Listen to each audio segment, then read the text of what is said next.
Shalom and welcome back to Imuna in Exertion, brought to you by the Moon Restoration Ministry. I'm your host, Gabrielle Naomi, and today we're diving into an essential kingdom principle, servant leadership. We're pulling from Matthew 20, verses 26 through 28, and it says, "Yet it shall not be so among you, but whoever desires to become great among you, let him be your servant. And whoever desires to be first among you, let him be your slave. Just as the Son of Man did not come to be served, but to serve, and to give his life a ransom for many." This passage completely shifts the worldly perspective of leadership.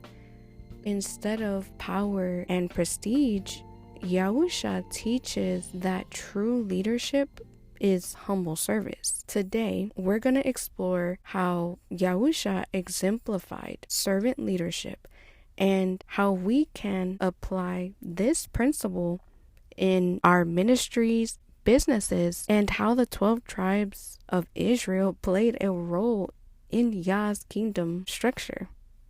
Okay, keyword is structure. Yahusha's entire life was an example of servant leadership. He didn't seek any recognition or earthly status, yet he led millions to salvation. His leadership alone was defined by humility, sacrifice, and service. For me, I always will look at how Yahusha never seek any recognition or earthly status, to remember that none of that matters, especially when being denied or rejected or not accepted in certain areas in my life. Like I just mentioned, yet he led millions to salvation. In John 13:12 and through 17, it says that Yahusha, the Messiah, he took on the lowly role of a servant.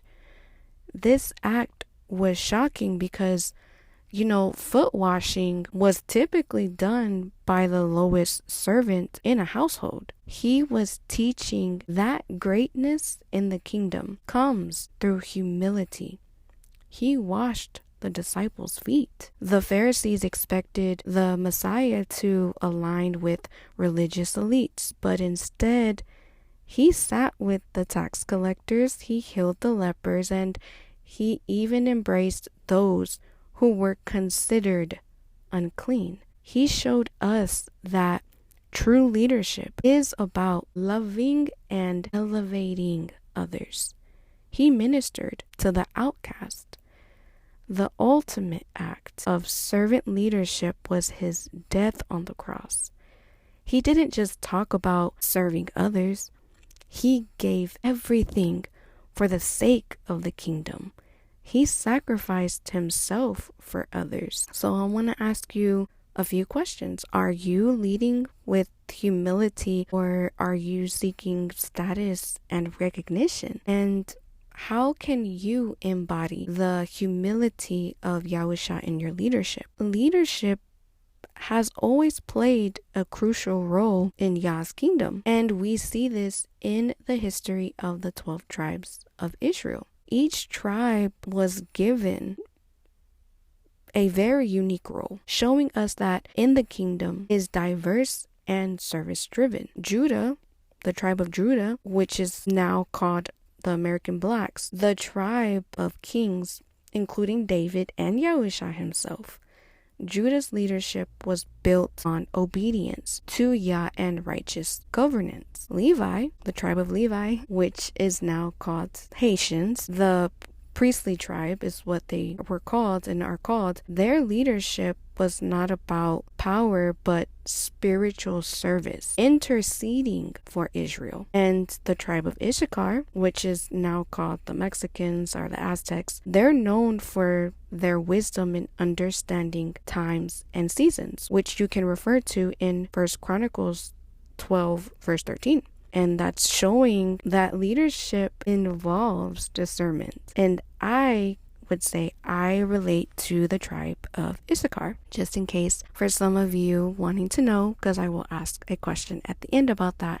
But I would say I relate, feel connected to, resonate, and feel my discernment being touched by falling under the tribe of Issachar. These are just a few, just to name a few. This is the tribe of Zebulun, which they are now called the Guatemala to Panama, but the Mayans, right? Business and commerce leaders who used their wealth to support the work of Yah's kingdom. Each of these tribes, they all had a servant leader role within Israel, and they were not called to dominate, but to steward and guide and serve. Here's my questions for you. Which of these tribal leadership styles resonates most with you? And are you using your gifts to serve Yah's people? Servant leadership is not just for church leaders. It applies to entrepreneurs, ministry leaders, and professionals alike, right? If you run a business, make it a mission-driven business. The tribe of Zebulun thrived in commerce, but they used their wealth to support the kingdom. How can you use your business to uplift others? Prioritize people over profits. A great leader does not hoard power, but raises up others. Yahusha spent his ministry mentoring disciples so they could carry the mission forward, empower others to lead. Whether in ministry or business, never see yourself as too important for a task. I had to learn that the hard way, and Yah really humbled me quick. And I'm so thankful and grateful for that, because when push comes to shove, I'm going to be needed for a task because Yah needs me to complete that task.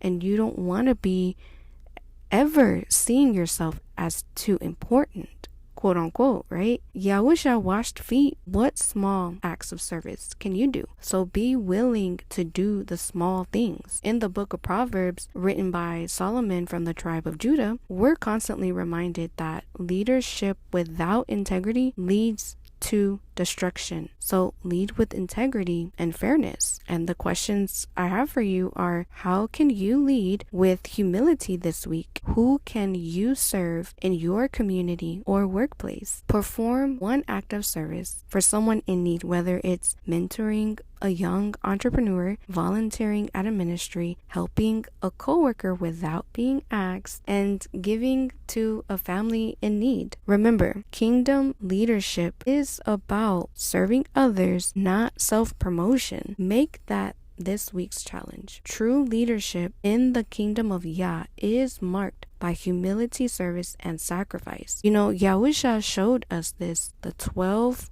tribes of Israel walked in this, and we are being called to follow in their footsteps. Okay, so I really pray that this episode blessed you, maybe rehearing it, taking some notes down, going back to hear the questions to reflect. But did this episode bless you? Just be sure to subscribe, leave a review, and share it with someone who needs to hear this message. But don't forget to check the show notes for the links to the Moon Restoration Ministries Instagram, Facebook, website, and ways to support our mission. Until next time, shalom, and lead with a servant's heart. Yahuwah blesses you.